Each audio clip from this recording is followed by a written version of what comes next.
Seperti apa perkembangan kasus yang terjadi 8 tahun silam usai salah satu DPO Peggy alias Peron ditangkap? Kita tanyakan ke jurnalis Kompas TV Syahri Romdon di Cirebon, Jawa Barat. Syahri, hasil penggeledahan ini apa keterangan polisi dan keluarga Peggy yang terbaru? Ya, Friska, di studio keterangan kepolisian secara lengkap dan resmi terkait pasca penggeledahan belum kami dapati. Karena sampai saat ini kepolisian beralasan masih melakukan pendalaman terhadap Peggy yang kemarin ditangkap beserta 7 terpidana lainnya yang sampai saat ini juga sudah dibawa di Bandung dari Cirebon. Dan meski demikian kami, teman-teman yang bertugas di Cirebon berupaya untuk terus menelusuri dan mencari fakta apa yang sebetulnya menjadi rahasia atau bahkan yang tanda kutip bisa jadi disembunyikan dalam penanganan kasus ini. Kecurigaan itu muncul karena selama tahun ini belum juga tuntas. Apalagi kita mengingat beberapa hari lalu di hari Selasa, Polda Jawa Barat telah merilis 3 DPO Peggy Anjani.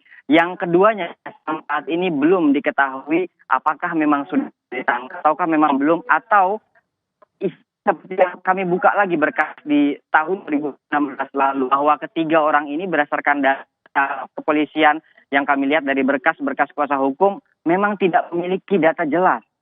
Mereka tidak memiliki foto sketsanya, bahkan alamat-alamat yang sangat menuju kepada mereka, karena kecurigaan ini sangat menjadi beban pikiran.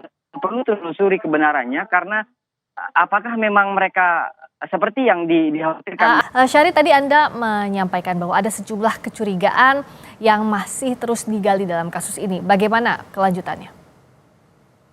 Termasuk hari ini yang kami mendengar ada saudara AF yang dinilai sebagai saksi kunci terhadap kasus ini. Berdasarkan pengakuan AF yang telah diperiksa oleh kepolisian dan juga memberikan pernyataannya ke publik bahwa dia sempat melihat dan menilai ada kejadian pada saat itu dengan ciri-ciri sepeda motor dan lain sebagainya. Namun saat kami coba untuk mengkonfirmasi kepada kuasa hukum terpidana, Ibu Titin menyampaikan bahwa sejak dulu DD dan AF disebut sebagai saksi kunci namun tidak pernah dihadirkan dalam persidangan.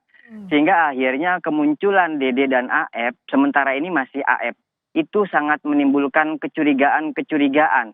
Belum lagi dengan beberapa nama yang akhir-akhir ini semakin terang didengar, semakin banyak sekali publik yang ingin mengetahui siapakah sebetulnya Linda, di manakah keberadaannya, apakah Linda itu memiliki keterkaitan dalam kejadian ini. Kemudian juga ada nama Lingga dan lain sebagainya. Tentu pihak kepolisian yang betul-betul mampu melakukan penelusuran terhadap kasus ini, mengingat Eki adalah anak dari seorang anggota polisi aktif pada saat itu dan sampai saat ini masih menjabat sebagai Polsek Kapetakan dengan pangkat Ibtu.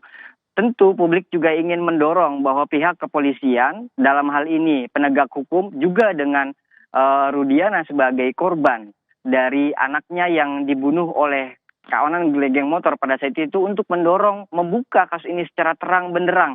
Siapakah sebetulnya pelaku ini, bahkan dengan DPO yang terus dihembuskan dan diumumkan oleh kepolisian namun minim data.